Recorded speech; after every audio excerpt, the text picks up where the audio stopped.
My career sucks. Sex just isn't the same. What's my purpose? Where did this fat come from? My relationship is killing me. I'll never be happy. My debt is piling up. I'll never find love. Why can't I be like other gay guys? Hey guys, it's time to get a grip, stop whining, make a bold move, and do something amazing with your 40-plus gay life. Let's get to the show with your Tell It Like It Is host, Rick Clemons, who does his best to never act like a dick or a diva unless you act like one first. Hey guys, welcome to another episode of 40 Plus Gay Men Gay Talk, and it's the holiday season, and you know the importance of what it means for us to have community and to be able to gather and feel like we belong.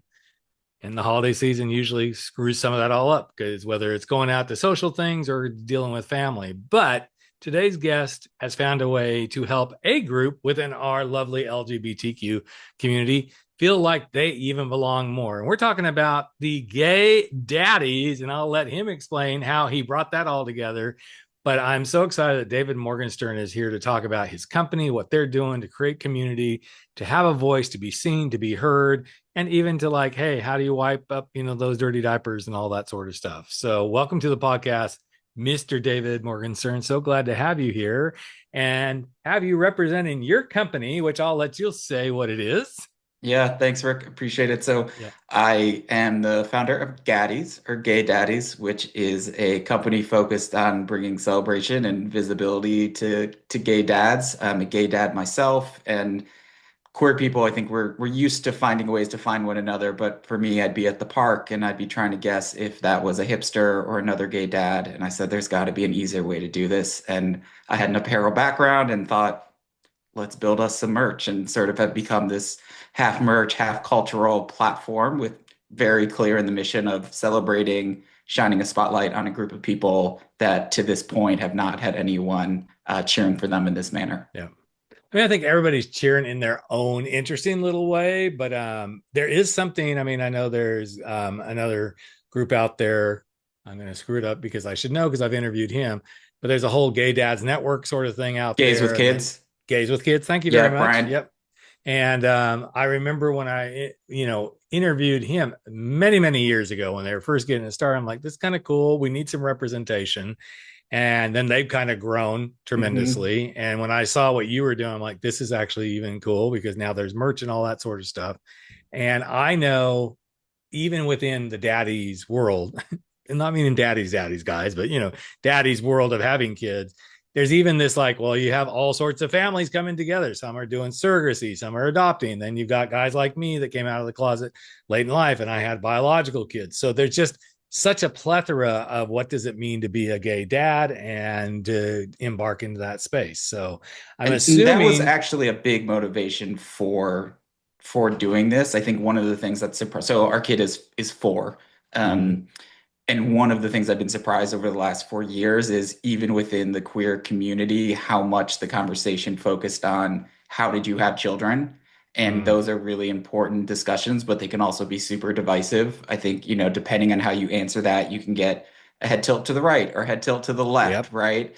And I'm sort of being very clear and saying, if you're a dad, you're a dad. And I don't care how that happened. And we're going to focus on the family, not the formation.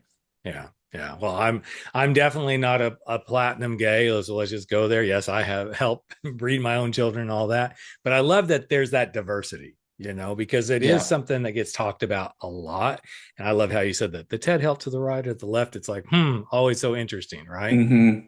So as you've begun to build this little quote empire, little big, wherever it is, I think it's probably getting pretty big at this stage. What's been the reception like? Because I'm sure you're getting, hey, this is really cool. And then other people are like, yeah, that's nice. What's been the overall reception? The reception has been overwhelmingly positive. I think when you start a business, right, so I have a business background more than a creative or marketing or a brand background. And your first goal is to make sure people understand what you're doing. And my concept is very simple, right? I'm saying I'm speaking to a consumer that is looking for someone to talk to them. I think currently you see gay dads in 15 months out of the year, right? Or 15 days a year in June, that sort of sweet spot between Pride Right. and Father's Day. But really leveraging the insight of you have this population in this community who are really just ready for someone to talk to them and talk to them like adults. And I think that's part of the conversation as well, is we are an adult and dad focused company, and recognizing that you are still the totality of you, even when you become a dad, no matter what stage that is. So lots of people around the world, they hear the word, right? I made up the word Gaddie, made up the word Gaddies, and it clicks. People get it, and I don't have to do any more explaining. And I think that's been part of what has let this go the way that it has, is its simplicity. Well, and simplicity. So I have a marketing branding background. So I'm Hmm. always looking at this stuff. Like, what's the simplest way to make this happen? And even this podcast, I struggled for a while. I'm like, what am I going to call this thing? I could call it just Gay Men Gay Talk, but I'm like, that's great because that represents this. But there was a Hmm. special blend of I wanted to be talking to guys that were 40 plus and all the different things that guys over 40 as gay men face, whether it's coming through a divorce, gay or straight divorce, hitting those career moments, coming out later in life, starting a family at 40 plus years old, all of these things. I'm like, well, I came out at 36. I started making everything really work together at 40. So we're going to call it 40 plus gay men, gay talk. And I sat there and I'm like, but that's too simple. It's not catchy. And then I said it to some friends. They're like, it's catchy, 40 plus gay men, gay Yeah. talk, gay men, gay talk. You get it. And Yeah.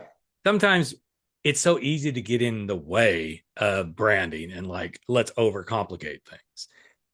So here's a question I have around starting to really move the brand forward. You say there's a lot of like, we want to talk to guys rather than, them feeling like they don't have anything. So not only do they have the merch, but when you talk about talking to other gay dads, give us a little insight into that space too. Like, what are you building around? Let's keep the conversations going. Sure. So the start of this, probably about 12 months ago, I said, I'm over straight people. I got to do something focused on queer people, and I'm going to do it on queer dads. My first step was research. So I talked Hmm. to about 150, 200 gay dads around the world, really anyone that I could talk to, and just did qualitative discussions to understand what are the pain points, what are you looking for in a brand, where do you feel seen, where do you not feel seen, what are the themes that are important from you. And some of those pillars from those early conversations have really influenced what kind of content we're sharing, what kind of products we're designing, what we're putting out in the marketplace. And, I used to work at a large sportswear company, and you would talk about you listen to the voice of the athlete. And so this is really anchored in you listen to the dad, and some things have really changed. So, for instance, originally, I was not going to have the word Gaddies on a lot of apparel. I wasn't sure people were going to be comfortable wearing it. And basically, everyone that I talked to said, no one other than gay dads is going to see that word and think gay dads. So I feel safe wearing it. I want to wear it. And it's going to help me achieve what you want to, which is using physical product to form community, to advance the movement, and to bring everyone together. I love it. It's catchy. And yeah, it's almost like, yes, there's this secret language sort of thing going on. Hmm. Now, what I also know is if I saw someone wearing something like that, I'd probably like, oh, I get it, right? But I also would be curious. Like if I wasn't getting like, what does that actually mean? It helps create the conversations, which we need to be having more of, especially these days. And I can see some people going, I don't know, I might be a little uncomfortable. Well, guess what, boys, men, if that makes you feel uncomfortable, then guess what? You don't have to wear a Gaddy's t-shirt. You don't have to Yeah. wear a Gaddy hat, We got and we got a variety, right? So when I think about the product mix, when I think about what we're putting into the marketplace, I have a rough idea of, all right, this percentage I want to explicitly say Gaddies or Gaddy. This percentage I want to be completely focused on something else, and this I want to be in between. So I'm trying to hit those. This is going to air in December. By December, we'll have launched our Dads of Dorothy collection, and that's one of the first collections that doesn't have the word Gaddies on it anywhere, right? And well, it's that's just this. awesome. It's the same idea of Dads of Dorothy. If you get it, you get it, but Mhm. someone can take that and wear it in a different way. We've got product with just the logo. We've got product with just great graphics. So I have a bottles and biceps tank top and tee that's aimed at younger dads. Mhm. And that one, nowhere seen, but does really well. Also does extremely well with lesbians and non-binary parents, which I was Mhm. not expecting, but that's part of what you're doing the first 12 months, right? Is putting things out in the I marketplace. I think bottles and bicep may be something that takes off with straight dads too. Yeah. I think there's going to be something there that the really in touch, cool straight guy is probably going to go, I'm man enough to wear that. It's kind of like guys who Mhm. are like, I'm man enough to wear pink. I love wearing pink. Personally, I love pink. And I just think it'll be interesting to see what starts to develop with this, because I love just the merch that I've been looking at in the store and stuff. I can see like, oh yeah, I mean, like Gaddy hat, I would wear that. I would wear it all over the place. It's Well, been mostly, exciting. You start a business and you have these ideas, right? And on page 3 of my business plan was really people at the park seeing one another and, through the hat. And that's starting to happen. And I'm getting messages of, I got this amazing message last week. These guys were in an airport. They're in their mid 30s and they have a younger kid. And this gentleman walked up to them who was a couple decades older. And he said, Gaddies, is that gay daddies? I'm a gay dad. I have a 30-year-old. And so those sort of really natural community building moments where those two people would have never known, nope. without that, that's been really special to start experiencing. And from the business lens, you're like, oh, I had this insight. It's being validated and it's happening in real time. Yeah. Well, and I love the intergenerational piece that Yeah. brings together. I mean, when I came out, our youngest was 18 months old. Our oldest was 5.5. So they're just about exactly 4 years apart. And it kind of felt like I was an anomaly until I got out in the community. I'm like, oh no, I'm not an anomaly at all. There's lots of guys who've been through this, right? But it was not as talked about in public as much. It was not like a norm. And then I remember one of the first times we went to P Town for Family Week, I was just like blown away. I mean, okay, gonna be honest, there was more predominance of lesbians than gay men, but it was really kind of where it was all when everything was kind of becoming mainstream, so to speak. And I just loved watching the younger, quote, younger gay men with kids, because it was fascinating from my perspective. Like, hey, I did this with a wife. Now I'm seeing guys doing it. And of course, my husband was with me at the time. And, but our kids were older. So there was that whole thing too. Like, where you enter into this being a quote Gaddie, it spans all ages. I just interviewed somebody a couple of weeks ago who told me that he and his husband were just starting the parenting, journey, and he's 46, and I believe his husband's either 36 or 38. So you enter these moments, where there's like, okay, we're doing this. But then even he was like, I think we're going to be kind of weird in the community. I'm like, oh no, community's got you, bro. Community's got you, because there's been lots of different variations of being a dad and when you start raising a family.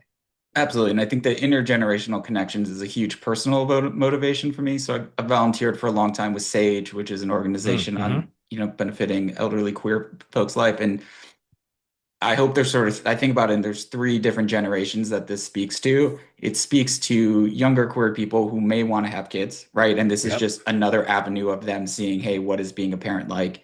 It talks to those of us that are currently parenting, regardless of your age, right? If you start parenting at 29 or 46.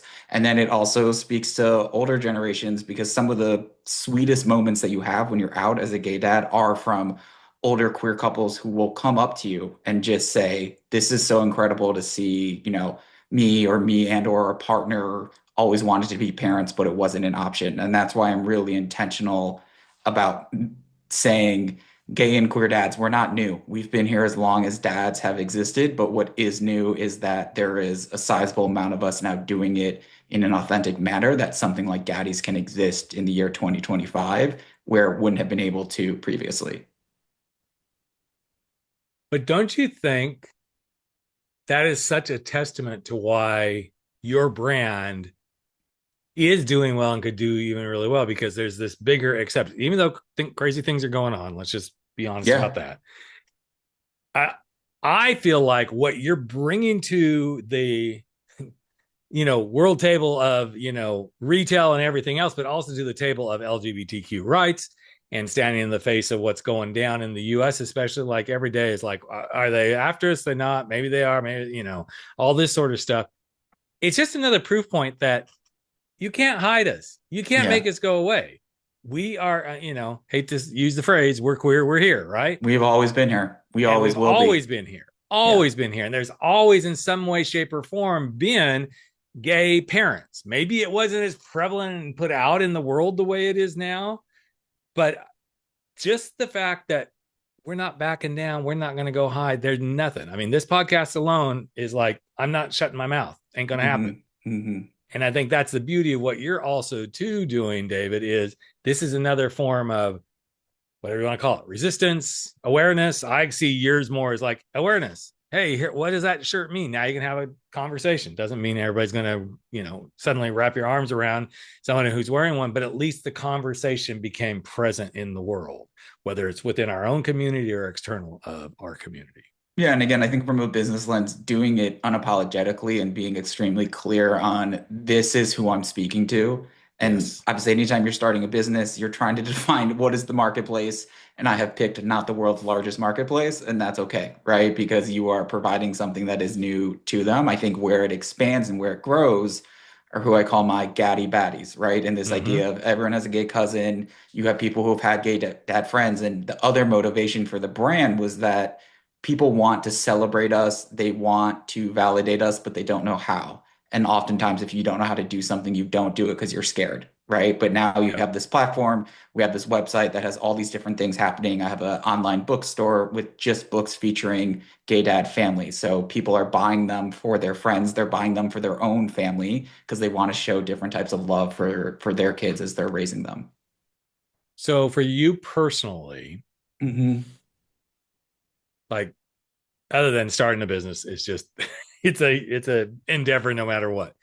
But what are some of the biggest challenges you feel like you have faced personally that you're like, I don't know. What are, you don't have to tell all the dirty bits, but like, what's a couple of bigger challenges? I don't know how long we can sit here because I can keep going and going. Yes, but exactly. I'd say, number one, I had no professional background doing 98% of what I'm doing, right? So I am learning this in real time. And that means that something that should take 4 minutes is taking me 8 hours on a day, right? And, a couple months in now, it's taking me 2 hours, but really figuring out who are my mentors, who am I going to lean on, who can I say, I don't know how to do this, and you just tell me that. That's sort of piece one. The second piece, again, is looking and saying, I have picked a marketplace and I have picked a group that is not extremely visible, and you have to work hard to find. So when I'm thinking about advertising, when I'm thinking about marketing, partnering with amazing places like Gays with Kids, we did a Father's Day and Pride collaboration over the summer, right? And we called it Both Always, meaning that for us, Pride and Father's Day, they're one and the same. And your first question was, hey, what has the response been?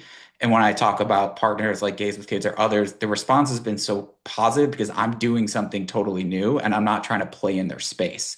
Right. So I get to come in and be very complimentary to the existing businesses as opposed to, oh, they're starting something that actually conflicts or is in direct, point of interest with what we're doing. And that's part of what has also allowed other people to lift me up and feel so fortunate for that.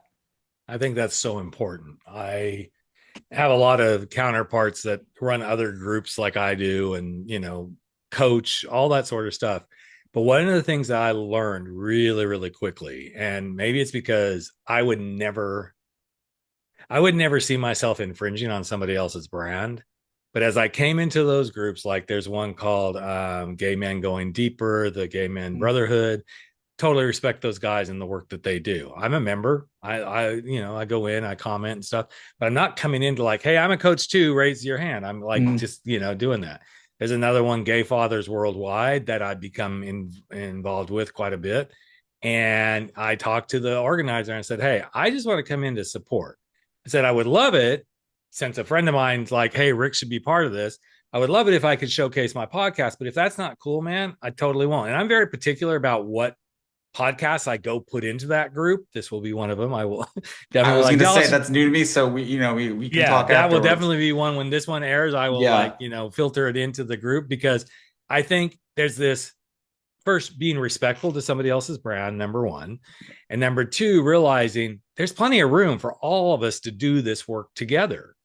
Yet when you decide, but it's only me, that's when you fail. And I know these were lessons I kind of learned at the beginning, but I was kind of one of the few coaches out there at the time that I started this that was really focused on, I'm the coming out coach. This is what I do. This is my brand, and I own that brand. And like you, I was like, this is a really hard group of people to go find. It's extremely hard to go find the guys that are like in the closet hiding until some other stuff started happening. And then once the podcast took off, my last podcast prior to this one took off, and that was part of what made it happen. But I love that you're being very conscious about, here's where I can go create, here's where I can co-create, and here's where I need to own my brand fully as myself, because that's a big piece of the puzzle. Yeah, and I think, part of it is getting over your own fears and insecurities, right? For me, I was always a in the background person because I was too scared to be vulnerable and too scared to be the decision maker. And back again to one of your original questions, I am the decision maker now, right? I don't have to socialize shit with anyone. It's amazing. I just make up my decision and go. But that's also terrifying. And I get stuck in my own head of, all right, I went and did this. Was that the right thing to do? And I think also to the question of like, hey, what have been some of the barriers coming from such a large global company? I understood product launches, understood marketing to be this scale, right? And for those of us listening, a big scale. So that paralyzed me a little bit because I thought I had to do all of that. And even just a couple months in now, I'm starting to act more like a one-person company working from a basement and putting things out there in a much different way, and stopping comparing myself to these giant companies that are $50 billion, because that was not doing that. The lessons that I took were amazing, but also some of that was a little bit constricting. Yeah. It's interesting you bring that up. So here, real life, going through what you went through. So probably a month or so ago, I was going through my list. Okay, those of you who aren't in business, for those of us who do online work, the list is the master. Like the more people you can get on your list, the better your business does, right? Let's talk about that. Yeah, exactly. And I was like, and my list is not huge. I'm not going to say what it is, but it's not big. But it was large enough that I was getting notices like, hey, this notices from my online marketing tool. You're close to reaching your capacity and the price is going to go up. I'm like, not if I can help it. It's not.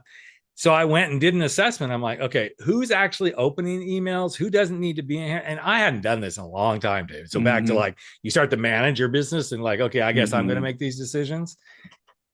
I have learned how faithful my list is, because even through that, which I was doing most of it, I had the company I work with help me a little bit, but I'm like, okay, I want to be very careful what we take away and what we keep. And, I looked for unopened and all that sort of stuff. Narrowed it down significantly. I'm like, why am I having all these people on? I don't do my motivation Mondays. And I used to appeal to a wider audience, like gay and straight. And so I went in and I eliminated a bunch. And there have been people who said, I haven't gotten an email from you in the last few weeks. I'm just really curious. And that's okay. I don't mind that, because that says loyalty, number one. And number two, that there is a market. And as I looked at each person who's reached out to me, like individual emails, I'm like, oh yeah, you actually show up for my monthly stuff. So these are those moments as a business owner, you realize, yes, I'm making some of the decisions and I get to determine what works and what doesn't work. But it can be very painful too. Like if you screw up, I mean, a couple of people like, they should have never gotten taken off the list. And, and luckily they're really good, loyal followers and fans. Do you see this trending now? I bet you do. Do you see this trending with Gaddies? Like you've got a loyal base that's like, we love you. We're going to be your evangelist. Have you seen that start to happen for your brand? Yeah, for sure. One of the coolest moments was in June on Father's Day, when these dads around the world who had purchased product, when they put up their Father's Day Instagram posts, they were wearing Gaddies, right? And part of what they were saying, some explicitly and some not, was, I feel seen as a dad in a new way. So I think to your question, I think about loyalists in really two big buckets, right? Number one is purchasers, so I have people who have bought 5 or 6 different times and a couple shirts at a time and are sort of changing what their wardrobe looks like. And we love those. The second one is online, right? So people that they're going to share your post, they're going to comment, they're going to engage in a meaningful way, and they're able to use their profile to boost that. And that's been really amazing. I think all this is very new to me. I'll be honest, I didn't have social media before I started this. So this has also been just a giant whirlwind of experiencing that. But that's where, as the decision maker, when I get notes back of people DMing me saying, I love who you have on your page because I feel seen. Like that's incredible, right? And because I'm the decision maker around who's on there, who's not on there, and as the number gets a little bit larger, starting to experience different behavior and other brands reaching out and, having to put a little bit of a filter on because I am someone that inherently would just say yes and wants to help everyone. But I also get to partner with other gay dad companies, and that's been amazing too. So we sell these amazing diaper bags made by a company, EC Knox, that's run by a gay dad. Mm. I'm partnering with a gay dad owned candle company to create some holiday, candles. And so that's where I get to take what we're doing, but spotlight and shine it on other people that are already doing amazing things.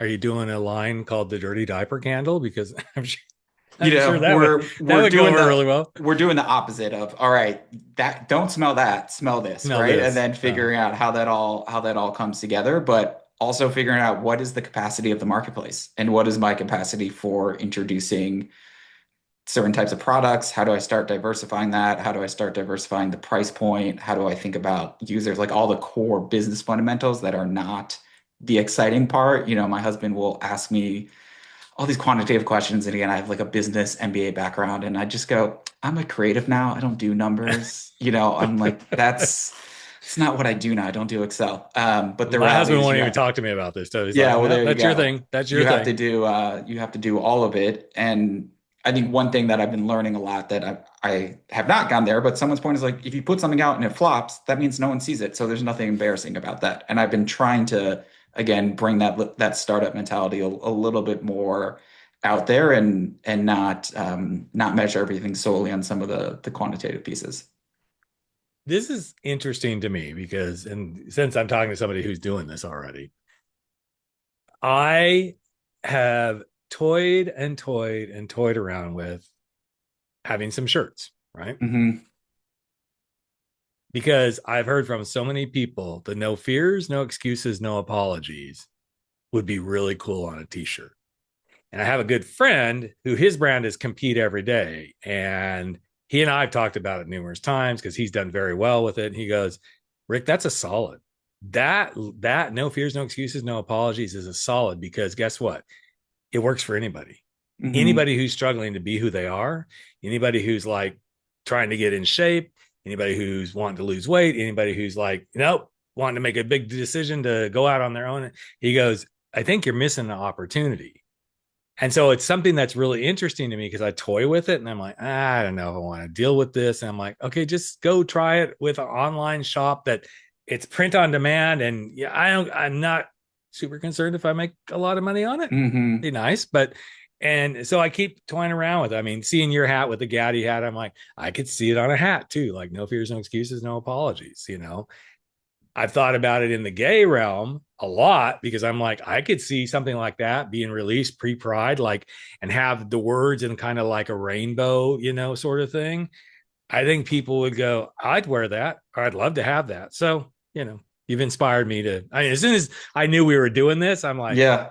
I need to think about this some more. Yeah, Definitely there, need to think about and then you start working through the question, right? Like the barrier to enter is low. And back to your sort of what are some of the strategic differentiations that you're trying to do? From a shirt quality perspective, I'm using a very high quality cotton. I'm using a very high quality shirt that is differentiated a little bit from some of the other it. brands Yes. that are out there. Now, how you articulate that to the consumer is something you're always working on. I would say when I get those online reviews that go on the website where people write, this shirt feels different, this shirt feels great, that's the best social proof that you can Exactly. get, right? But that was one of the decisions I make of if people are used to getting a certain quality of product in some realms, I'm going to try to elevate it up and, make everyone's shopping experience feel differentiated. And then you have to think through all the different questions that come with it. Right. Exactly. So I'm going to address something head on that I think could be going through some of my listeners' ears. Like, I'm 55, I'm 65. Why do I care? My answer, and then I'd love for you to answer, is it's part of a movement. It's part of letting the world see that we are here and letting us be seen. It's also, some of you guys listening may think, oh, no, I'm too old to even think about having kids. You never know, because some of you haven't met Mr. Right yet. Mr. Right could walk in the door and like, we're good, but I want to have some children. Or already have children. Or already have children, right? And that to me is the bigger market space right now. It's like, I remember, we were much younger when my husband and I met, and the kids were young. But even at 36 and he was 34, I was like, okay, well, he's going to help raise, especially our youngest one. I mean, she was 18 months old.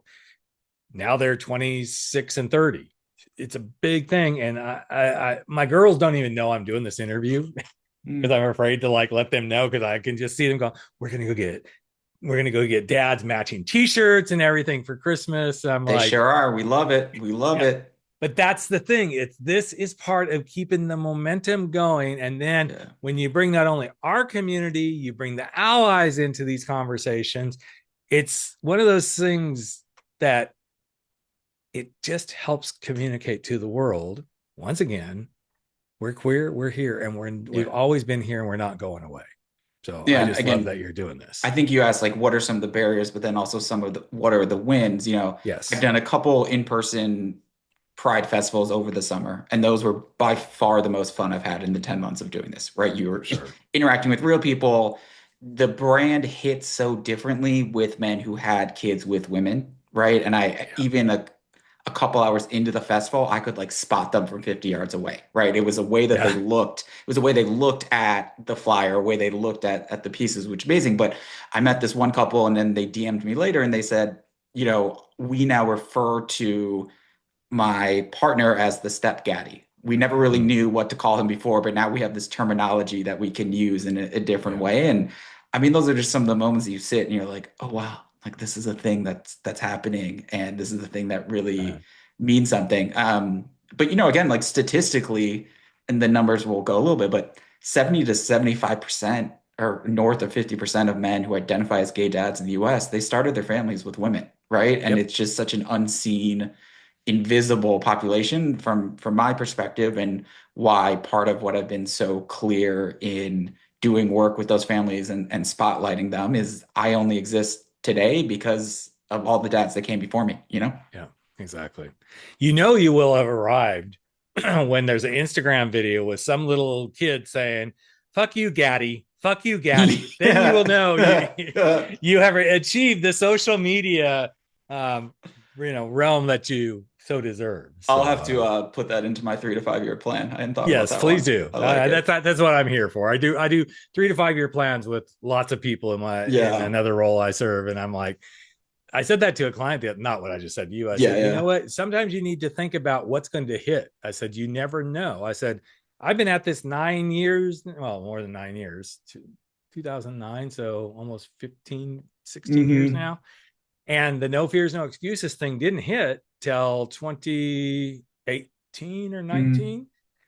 And I feel like I'm just selling into the space where I'm like, yes, this could be really powerful right now. I mean, and that's where being one person, being flexible, it's so important. I'd say two of my products that are doing really well were not at all on my product list originally. Number one was the hat that says Future Gaddie and the shirt that says Future Gaddie. And I got that from twofold. I got that from folks saying, hey, we are, having a kid in X number of months, or, and I want the shirt. I also got it a lot from friends who are single and they want to date with intention. And so they wear it to the bars, they wear it to the events to spark that conversation of, oh, what does that mean? Right. And the second is my gunkle hat. And, I had all these gunkles reach out who were like, hey, we need something. And so boom, done, simple. And you get to sort of bring people into the brand in a new and accessible way.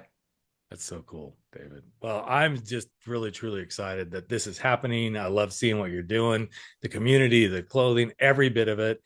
And again, guys, don't think, this isn't for me. Maybe it's not, but maybe somebody this is for. Help us evangelize this. Help David get the word out. go buy some of this stuff for the holidays and give it away to some people. Maybe even, I would wear the Gaddie hat. I mean, so many of you guys, come on, 40 plus, you're being called daddies. So let's just take it another step further. So that's okay? a whole other thing of when I started this, I was like, how is the other portion of the gay community going to adapt Right. it? And there definitely has been some of that, either people buying the hats at the church, be like, I'd rather be called Gaddie than Daddy, and Yeah. it's like it's not one where I'm not putting advertising in it, I'm not Right. putting real thought, but it's kind of amazing that people are hearing this. And again, back to the notion of it's simple, people get it, they can relate to it, but they can also do with it what they want, I'll let you know the next time I'm on Scruff and a guy's got a picture with a Gaddie hat on. I'll be like, please, hey David, you made Scruff World. So please, that will be I'm very excited. okay, well, if you give me a hat, I might just take a picture and then put it on my Scruff account. I don't There know. you go. Just saying. So You can let me know. Yeah, I will. Well, thanks so much for being here, man. I'm so excited this is coming just in time for the holidays. I think this is movement, it's power, it's resistance, it's fun, it's joyful, and it's creating a really cool business because right now, anybody who can create business out of stuff, I'm all for it. So yeah. Okay, so obviously if somebody wants to go and see everything, where's the best place to see it, buddy?